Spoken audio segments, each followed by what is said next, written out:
ప్రస్తుతం మనతో పాటు ప్రముఖ ఆధ్యాత్మికవేత్త ఐకాన్ ఆస్ట్రాలజర్ గట్టుపల్లి సురేష్ బాబు గారు ఉన్నారు. గురువుగారితో మాట్లాడారు. నమస్కారం గురుగారు. జై శ్రీమన్నారాయణ. ఫిబ్రవరి మాసం, అందులోనూ మనకి మాఘ మాసం, తులారాశి వాళ్ళ స్థితిగతులు ఏ విధంగా ఉండబోతుంది, ఎటువంటి విషయాల్లో ఎక్కువగా జాగ్రత్తలు తీసుకుంటే అభివృద్ధిలోకి వస్తారంట? ముఖ్యంగా తులారాశి వారికి ముఖ్యంగా ఒక విషయం చెప్పాలనుకుంటున్నాను. ముందుగా ఏంటంటే కనుక ఫిబ్రవరి 19వ తారీఖు తర్వాత మోఢ్యం ఉండదు. ఫిబ్రవరి 19 వరకు మోఢ్యమి. ఎందుకు చెప్పండి ఈ విషయం? ఎందుకంటే పెళ్ళిళ్ళు ఈసారి చూసుకోవాలా వద్దా ఏంటి ఆలోచిస్తున్నారు, ఇది కరెక్ట్ టైమా కాదా అని. కాబట్టి తులారాశి వారు రెడీ అయి ఉన్నారు. ప్రజెంట్ చూస్తాం కూడా కాదు, రెడీ అయి ఉన్నారు. ఎప్పుడైతే మనకి ఈ యొక్క మోఢ్యం పోతుందో ఇమ్మీడియట్లీగా తాళి కట్టించుకోవాలి అనేది చూస్తూ ఉన్నారు. ఎందుకంటే గత కొంతకాలంగా వీరికి ఉన్నటువంటి గ్రహస్థితి వలన పెళ్ళిళ్ళు అవ్వలేకపోవటం, పెళ్ళిళ్ళు చేసుకోలేకపోవటం. ఇక తులారాశి వాళ్ళలో అతి చిన్న వయసులో పెళ్ళి అవ్వాలి, లేదంటే కనుక ఏజ్ బోర్ అవుతూ ఉంటుంది. ఆ ఏజ్ బోర్ అవ్వటం, ఇక దొరికిందే చాలరా బాబు అనుకోవటం, వీరికి ఉన్న కోరికలు ఇష్టాలు అన్నీ కొంతమేర అదమార్చుకొని సరే ఏదో తోడు కావాలి కదా అనుకునే విషయానికి ఉంచడం కన్నా వీళ్ళంతా కూడా వేచి ఉన్నారు.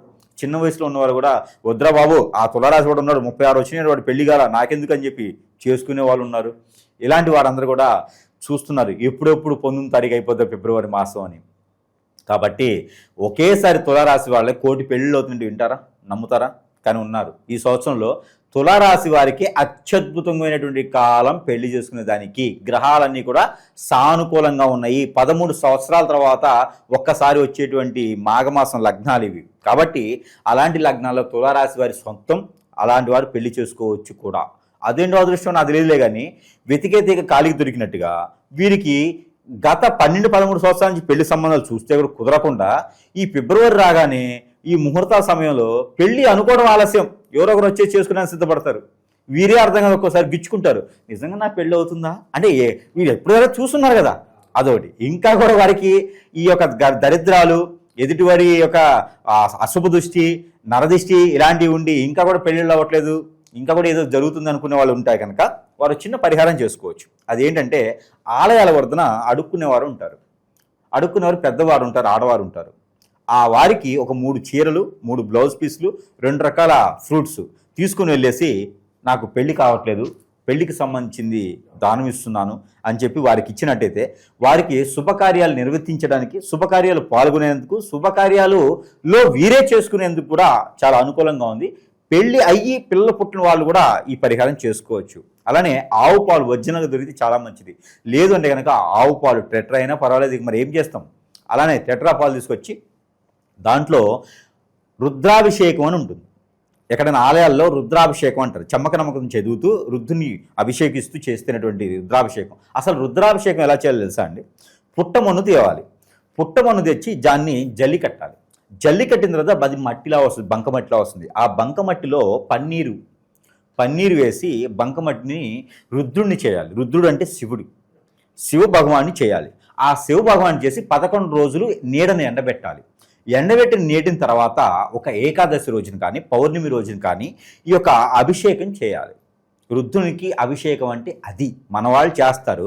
శివాలయంలో రుద్రాభిషేకం చేస్తారు, ఎక్కడ కావాలంటే అక్కడ రుద్రాభిషేకం చేస్తారు. రుద్రునికి అభిషేకం అంటే ఈ రకంగా చేయాలి.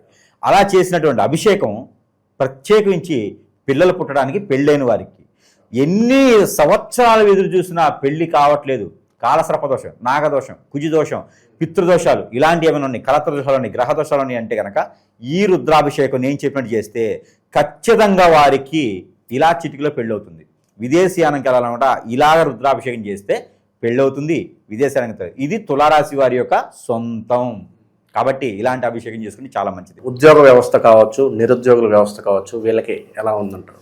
ఇక తులారాశి వారు 2020 సంవత్సరం ఫిబ్రవరి మాసంలో ఉద్యోగం కోసం అయితే ఎదురు చూసేటువంటి అవసరం లేదు. వీరికి ఏంటంటే వీరికి ఉన్నతమైనటువంటి కుటుంబాలు, ఉన్నతమైన స్థానం ఉంటుంది.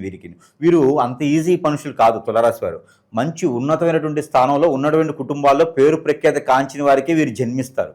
అంత తక్కువ కాదు. వీరు ఇంకో 10 మందికి ఉపాధి అవకాశాలు కల్పించే స్థాయిలో ఉంటారు, కానీ వీరు ఉద్యోగం చేసే స్థాయిలో ఉండరు. అంటే ఎక్కడో అడపదడప ఉంటారు, ఒకళ్ళిద్దరు ఎలమెన్ లెక్కేసుకోవచ్చు. తులారాశి వారా అంటే ఏదో చిన్న ఉద్యోగం చేస్తున్నారు, తక్కువ మంది ఉంటారు. వాళ్ళు కూడా ఒక 1 year 2 years జాబ్ చేస్తే మంచి స్థానానికి వెళ్తారు. మళ్ళీ మన కళ్ళ ముందు ఇలానే ఉంటాం, ఒక టీ పాయింట్లో టీ తాగుతుంటాం, 2 సంవత్సరాల తర్వాత టీ తాగుతూ ఉంటాడు. ఏంట్రా అంటే ఆ కారులోంచి దిగుతాడు. ఆడు ఎవరే అంటే తులారాశి వారు. కాబట్టి అలాంటి తులారాశి వారికి ఉద్యోగ వ్యవస్థ లేదంటే చిన్నపాటి జాబ్ పెద్ద జాబ్ అని కాకుండా ఫిబ్రవరి మాసంలో 15వ తారీఖు తర్వాత జాబ్ ప్రయత్నం అయితే చేయొచ్చు. మంచి జాబ్ అయితే వస్తుంది. ఇక వీరు సెంట్రల్ గవర్నమెంట్ జాబ్స్ అయితే ఖచ్చితంగా వస్తాయి. వీరు ప్రయత్నం చేయాలి. ఉదయించే సూర్యునికి నీళ్లు ఆర్జనివ్వాలి. అలానే 7 మిరియాలు తీసుకొని నీళ్లతో పాటు మిరియాలు కూడా ఆర్జనివ్వాలి. ఇలాగా 7 రోజులు చేయాలి, లేదా 11 రోజులు చేయాలి. ఇక జీవితకాలం చేసిన ఇబ్బంది ఏం లేదు, వాళ్ళే ఓపిక దిగి చేసుకుంటే కనుక వారికి జాబ్ పరంగా ఏదైనా వీరికి ఇంట్లో చేసే జాబులు ఉంటాయి కదా, వారి తర్వాత ఇచ్చే జాబులు, అలాంటి జాబుల్లో లిటిగేషన్స్ ఉన్నా, కోర్టు వ్యవహార లిటిగేషన్స్ ఉన్నా కూడా వీరికి సూర్య నమస్కారాలు, సూర్యునికి ఉంచే సూర్యుడికి నీళ్లు ఆర్జినట్టు లాంటివి చేస్తే ఖచ్చితంగా వీరికి మంచి ప్రతిఫలం అయితే వస్తుంది. ఇక భార్య భర్తల మధ్యన తగాదాలు ఉండడం, పిల్లలు పెద్దల మధ్యన గొడవ అవడం, ఆస్తి తగాదాలు రావడం, ఆరోగ్య సమస్యలు ఉండటం, ఇలాంటివి చాలామంది బాధపడుతూ ఉంటారు. అలాంటి బాధపడే వాళ్ళు కానీ ఏ పని చేసినా ముందుకు వెళ్ళట్లేదు, నాయన అసలు ఏం జరుగుతుందో నాకు అర్థం కావట్లేదు అంటారు. ఇలాంటి వాళ్ళందరికీ కూడా అష్టదిబ్బందులు ఉంటాయి. అవి మనం మాట్లాడదాం. అయితే దేని గురించి కాకుండాను ఇక మనకి ఇలాంటి జాతక ప్రకారంగా కూడా నాకు ఇట్లా బాగుండట్లేదు, ఏం చేసినా ముందుకట్లంటే కనుక నరదిష్టి నరఘోషత ఖచ్చితంగా ఉంటుంది. తులారాశి వారు వీళ్ళు ఎలా ఉంటారో తెలుసా అండి, చాలా చక్కగాను ఎవరిలో కూర్చున్నా కూడా వారిని చూసేలా ఉంటారు, ఆకర్షితంగా ఉంటారు, చాలా అందరిని ఆకర్షిస్తూ ఉంటారు. అంటే శివుడికి శివ భగవాన్లాగా, రాముల వారి భక్తులకి రాముల వారిలాగా, అంటే ఎవరు ఏ రూపంతో చూస్తారో ఆ రూపంతో దర్శనం ఇచ్చేటువంటి వారే తులారాశి వారు. వారి సొంతం అది ఎందరిని ఆకట్టుకునే తత్వం అందరిలో ఉండదండి, అది ఎవరిలోనూ ఒకరిలో ఉంటుంది. అదే చాలా చాకచక్యం అంటారు. మనకి ఎన్టీ రామారావు గారు, ఏఎన్ఆర్ ఎలా అయితే అందరిని ఆకట్టుకుంటూ ఉంటారో, రజనీకాంత్ గారు, కమల్ హాసన్ గారు, ఇప్పుడు ఉండేటువంటి వీరు కాదు, అప్పుడు ఉన్నటువంటి వారు, తరతరాలు మారిన తరగని చిరునామాలాగా అలాంటి అవతారం ఉన్నది అంటే కనుక అవతార పురుషంగా ఉన్నటువంటి వారు తులారాశి వారి సొంతం. ఇకపోతే వారికి ఇంకా ఇలాంటి వాటిలో మనకి ఇంకా బయటికి రావాలి, నరదిష్టి పోవాలి, ఏది అనుకుంటే అది ముందుకు రావాలి, మనం అనుకున్నట్టు భార్యాభర్తల మధ్యన కోర్టు విషయాలు, పిల్లల పెద్ద మధ్య గొడవలు, ఆస్తగాదాలు ఇట్లాంటివి ఉన్నాయి అనుకుంటే కనుక వారు ఒక చిన్న పరిహారం చేసుకోవచ్చు. పట్టిక ఉంటుంది.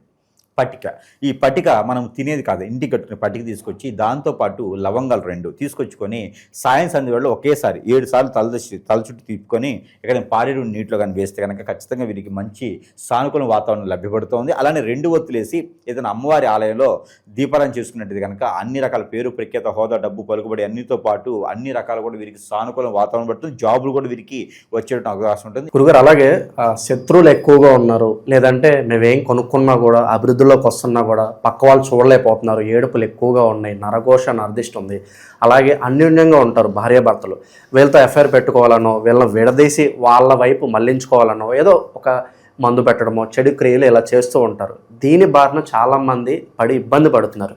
మరి దీనికి సొల్యూషన్ ఏంటని చాలామంది అడుగుతున్నారు. గురుగారు ఏం చెప్తారు వీటికి? ఖచ్చితంగా మనకి ఇప్పుడు కలియుగంలో ఉన్నాం. 2026 సంవత్సరంలో ఉన్నప్పటికీ కలియుగంలో ఉన్నాం. ఈ కలియుగ శాతం కూడా పాపాలు, కర్మలు ఎక్కువగా ఉంటాయి. దీనికి తగ్గట్టుగా ఎక్కడంటే కనుక ఎక్కడ ఉంటుందంటే ఈ ప్రాబ్లము, ఎవరైనా సుఖంగా బతుకుతున్నారన్నా, అంటే నలుగురు ముందు నవ్వినా కూడా చాలా సమస్యే, కొందించుకోవడమే. నవ్వితే కూడా వీరికి ఏం సమస్యలు లేవు కావాలి, ఓర్చుకోలేరు అన్నమాట ఎదుటివాళ్ళు. వీరికి ఏ సమస్యలు లేవు కావాలని చెప్పేసి వీరి మేము 10 ఏడుస్తూ ఉంటారు. అరే సుఖంగా బతికేదానికి లేదు. ఈ రోజుల్లో భార్యాభర్తలు ఎంతో సుఖంగా అన్యోన్యంగా ఉండాలనుకుంటారు. కంఫర్టబిలిటీ చెక్ చేసుకొని పెద్దలందరి సమక్షంలో సాక్ష్యంగా పెళ్లి చేసుకుంటారు. పెళ్లి చేసుకొని కూడా వీరి మధ్యన ఎవరో వచ్చి పొలలు పెడతా ఉంటారు, ఎఫ్ఐఆర్లు పెట్టుకుంటారు. ఎట్లా ముందు పెట్టడం, హిప్నాటిజం, బ్లాక్ మ్యాజిక్, వశీకరణం, చాతబడి, బాగలముఖి, భానుమతి, ఏక్షిణి, బాగా స్పిరిట్, అష్టదిబ్బందన, ఇలాంటి క్రియలు ఎన్నో రకాలు ఉన్నాయి. జీవితంలో ఎదకపోవడానికి గల కారణాలు ఏంటంటే ఇలాంటి క్రియలు చేయించబడటం, ఎవరో మన మీద కన్నేసి మన ఎదుగుదల తట్టుకోలేక, ఇవన్నీ మనకి జాతకాలు అనుకుంటారు చాలామంది కూడా. ఇవన్నీ గురువుగారు నాకు కలిసి రావట్లేదు, జాతకంలో సమస్య ఉందా, దశల నక్షత్రమా, గోచారమా, ఎక్కడ సమస్య ఉంది, ఏదైనా దానం చేస్తే తగ్గిపోతుందా అనుకుంటారు. కాదు నాయన, ఇవన్నీ కూడా మనకి జాతకంలో దొరకవు. ఇవన్నీ కూడా మానవ గ్రహం అని ఒకటి ఉంటుంది. ఈ మానవ గ్రహం మన మీద సృష్టించి మనం ఎదగకూడదని చేపిస్తూ ఉంటారు. దీనివలన మనం ఏ స్థానానికి వెళ్ళాలన్నా కూడా జాతకంలో చూస్తేనేమో కలెక్టర్ అవుతానని ఉంటుంది, ఎమ్మెల్యే ఎంపీ అవుతాను ఉంటుంది, మరి చూస్తేనేమో బిల్ కలెక్టర్ అవుతాడు. ఎమ్మెల్యే ఎంపీ కింద అక్కడ అయిన వాళ్ళు వెళ్ళటానికి అపాయింట్మెంట్ తీసుకుని వెళ్ళడానికి కూడా వీళ్ళకి అవకాశం ఉండదు. ఏ రోజు ఆ రోజు ఎతుకుతూ ఉంటారు, గొడవలు అవుతూ ఉంటాయి, ఏ పంచాయతీలో ముందుకు వెళ్ళదు, అష్టదిబ్బంది అయిపోతారు అనమాట. కాబట్టి దీని ఎంత కారణం ఏంటంటే మన మీద ఏడ్చేటి కళ్ళు. మానవ గ్రహం చేసేటువంటి పనులు అంతా ఇంత కాదండి. ఎవరిని నమ్మకూడదు, ఎవరిని పార్ట్నర్షిప్ చేయకూడదు, మన పర్సనల్ విషయాలు ఎవరితో షేర్ చేయకూడదు.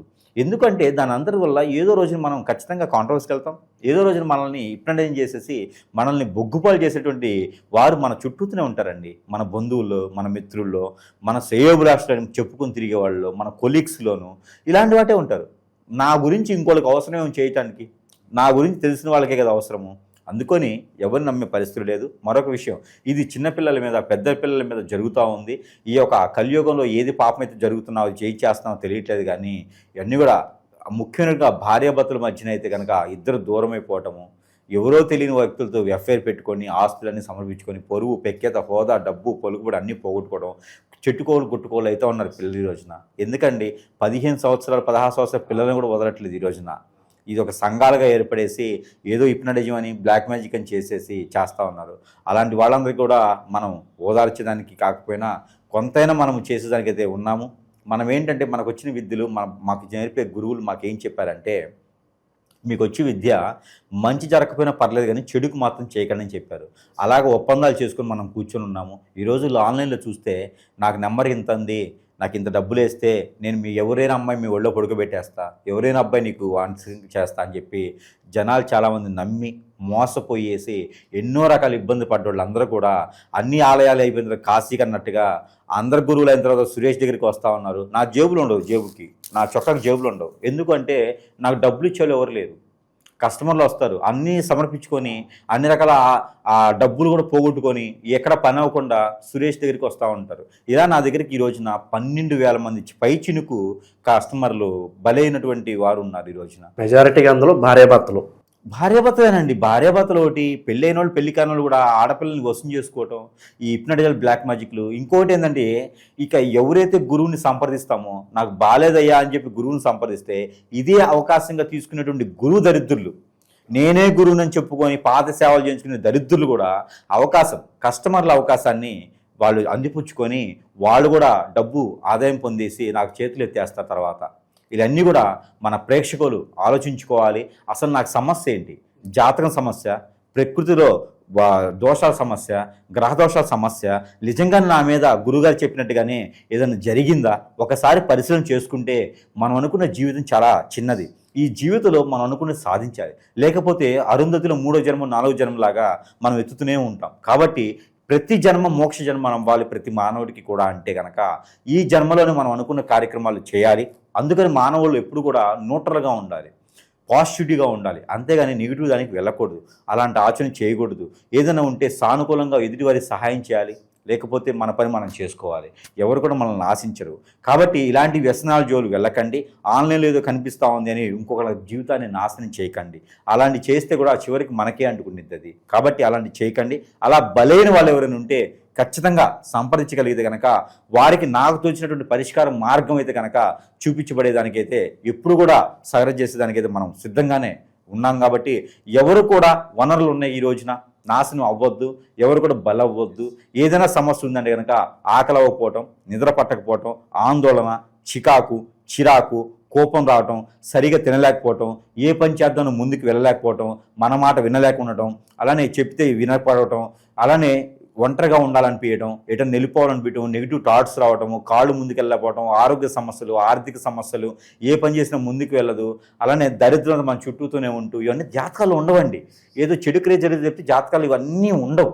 కాబట్టి ఇలాంటిది ఏదైనా ఉంటే ఖచ్చితంగా సంప్రదిస్తే వారికి పరిష్కార మార్గం అయితే ఖచ్చితంగా మనం అయితే చూపించడానికి సిద్ధంగా అయితే ఉన్నాం. ఇక తులారాశి స్త్రీలు, ఈ తులారాశి స్త్రీలలో ఎవరైనా సరే రెండో సంబంధం కానీ మొదటి సంబంధం కానీ పెళ్లి సంబంధాలు చూసేవారు ఎవరైనా ఉంటే కనుక ఫిబ్రవరి 15వ తారీఖు తర్వాత ప్రయత్నం చేస్తే ఖచ్చితంగా పెళ్ళి అవుతుంది. మంచి సానుకూల వాతావరణం ఉన్నటువంటి అబ్బాయి సంబంధాలు అయితే లభ్యపడతాయి, మంచి వారి సంబంధం వస్తుంది. ఈ యొక్క తులారాశిలో పుట్టినటువంటి స్త్రీలకైతే కనుక తూర్పు దిశ నుంచి దక్షిణ దిశ నుంచి వచ్చే సంబంధం బాగా కుదురుతుంది. కాబట్టి ఆ రకంగా ప్రయత్నం చేయొచ్చు.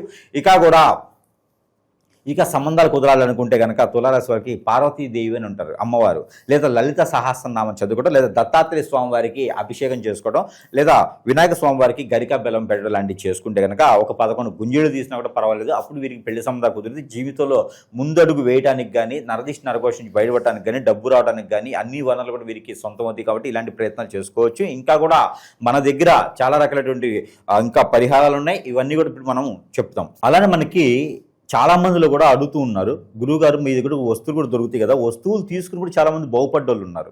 అలానే మనం చూసినట్టయితే కనుక ఈ వస్తువులు తీసుకొని బాగుపడ్డ వాళ్ళని మనం గమనించినట్టయితే మనది ఎప్పుడైనా గురువు దగ్గరికి వస్తే కొన్ని లక్షల రూపాయలు ఖర్చులు అవుతూ ఉంటాయి. అలానే ఈ వస్తువులు తీసుకోవడం వల్ల కూడా వాళ్ళు అన్ని రకాల సానుకూల కొంతమేర ఉపశమనం అయితే లభ్యపడుతుంది. దాంట్లో ఒకటిగానే ఇది శక్తి యంత్రం. ఇది శక్తి యంత్రం ఇంట్లో పెట్టుకోవాలన్నమాట. వ్యాపార సంస్థలో కూడా పెట్టుకోవచ్చు. ఇది మంత్రోచ్చారణ చేసి ఉంటుంది. కావాలంటే అన్ని రేట్లో దొరికితే షాపుల్లో అలా కాదు, ఇది మంత్రోచ్చారణ చేసి ఉంటుంది. ఈ శక్తి యంత్రము ఇంట్లో పెట్టుకొని ధూపం వేసినట్టయితే కనుక వారికి అష్టైశ్వర్య ప్రాప్తి కలుగుతుంది. ఇకపోతే మన దగ్గర స్పిరిట్ ఒకటి ఉండిద్ది. స్పిరిట్ అంటే స్పిరిట్ కాదు, ఇది ఒక సెంట్. ఈ సెంట్ వచ్చేసి ఇంట్లో స్ప్రే కొట్టుకోవాలి. ఇలా జస్ట్ ఇలా స్ప్రే కొట్టుకోవాలి.